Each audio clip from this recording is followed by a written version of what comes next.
They are currently sixth favourites to win the World Cup. Brazil are fifth. However, you look at it, both of them with equal odds. As we welcome in our South American expert, Gustavo Hoffman, joins us. Gustavo, let me ask you the simplest of questions, and don't give me a Brazilian bias. Who is the better team going into the World Cup, Brazil or Argentina? Argentina, but we have to remember that Argentina didn't face any strong team over the last 4 years, including Brazil. When they faced Brazil in the qualifiers, it was still not the Brazil of Carlo Ancelotti. It was another Brazil, a very bad, very poor Brazil. So, but anyway, they are the champions, so I have to respect them. But I think that Brazil is Carlo Ancelotti's trying to construct a better team, a stronger team than what we used to see over the last month. But anyway, you saw the news, Wesley out. Wesley was already the backup for the right back. Éder Militão would be the starter. Now Brazil will have to use the third option at the right back, and our fullbacks were already our main problem, in my opinion. The bookies can't separate them. Who do you have? I'm going to go with Brazil. I think Ancelotti will do a fairly decent job. I like Rafinha a lot. You know, if he can combine with Vinicius Junior. Casemiro came back into form, whether he gets a starting berth or not, when at Manchester United for the last few months. Bruno Guimaraes, who we just saw score a goal, is a decent midfield player. Endrick will be probably a substitute and come off the bench. I think overall they've got a decent side, and they will be managed properly in Ancelotti. He'll keep them calm, they'll be well organised, and I think they'll play within a 4-4-2 almost. So you get the deciding vote, Stevie? I'm going to stick with Argentina. Are you? Yeah, I just think all round they're more solid, dependable. They certainly don't have the flair that Brazil have. But I think it's a bit of a stretch, just because Ancelotti's in charge, that all of a sudden they've jumped over the top of Argentina. So, yeah, no, I'm sticking with Argentina until Brazil show me otherwise.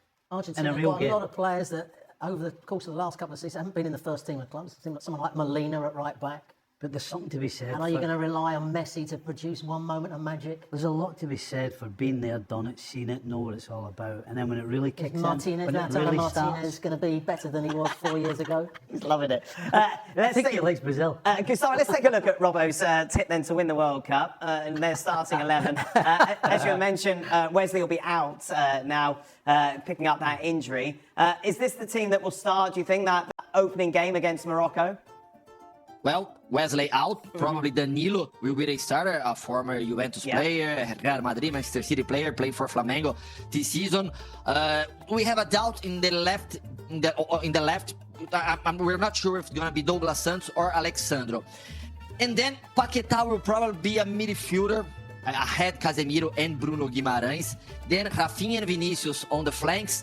And I don't think that Igor Thiago will start for Brazil. I think that's going to be Matheus Cunha and maybe Endrick, because Endrick has played a very good match against Egypt. He's a very good one. Ancelotti likes him. Season for Flamengo, a giant from Brazil. He was playing he was having some good matches in Brazil. Ancelotti was watching him very closely. I think that Ancelotti knows his quality. That's why he's probably gonna be the starter, because Brazil, we all thought that Brazil would play in the 4-2-4 formation with only 2 midfielders, 4 forwards. But then Brazil lost Rodrigo, Estevão, Luis Henrique from Zenit was the option for Rodrigo and Estevão. But I think that he didn't take a good opportunity with the injuries of the other players. So I think that Paquetá will be the starter, because Ancelotti understood over the last 2 matches that he needs one more midfielder, including because of that, he called Ederson. He didn't call a right back for Wesley, the replacement of Wesley. He called one more midfielder,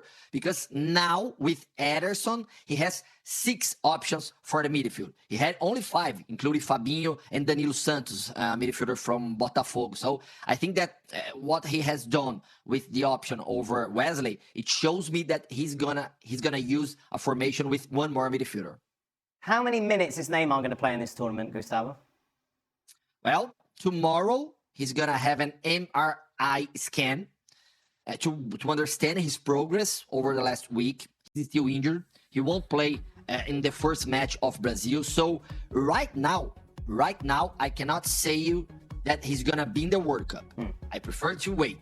Carlo Ancelotti said that he's going to be in the squad. But anyway, I think that they scan tomorrow. But I think that's most likely that's going to be Matheus Cunha. It's interesting that you mentioned Paquetá. People who haven't followed his progress over the last 6 months think, what, he left a side that got relegated. How can he be starting for Brazil?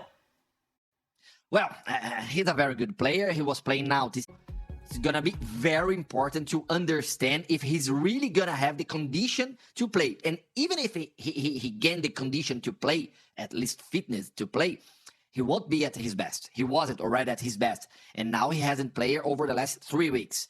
So right now, I wouldn't tell you that Neymar will be in the World Cup. Let's look at Argentina and the possible starting 11 there, Gustavo. Robbo picked up a point that many are making.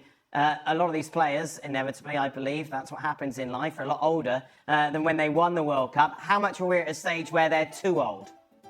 Well, I think that the main problem for Argentina, besides the age of some players like Rodrigo de Paul, including Messi also, Emiliano Martinez, I think that the main problem for Argentina is that, like I said, they didn't face any strong team over the last 4 years. They didn't play against any European side.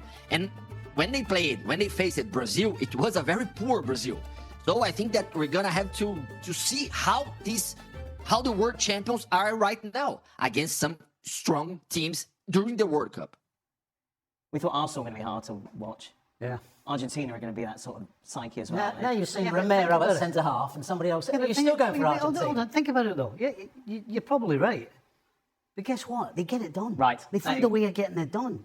And you look at that, and absolutely, correctly, you can turn around and say, Really believe in the national team. And the main reason is an Italian, Carlo Ancelotti. Carlo Ancelotti gave back to the people in Brazil the hope to win the World Cup because before him, you all remember what was happening to Brazil.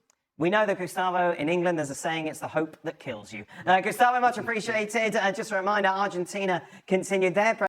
the ice baths, I mean, the whole works. Right. Now, if they skip on anything, then we'll see it on the field. At the same time, the manager's going to have to, he's going to have to use his brains and take people off when he sees any sort of drop.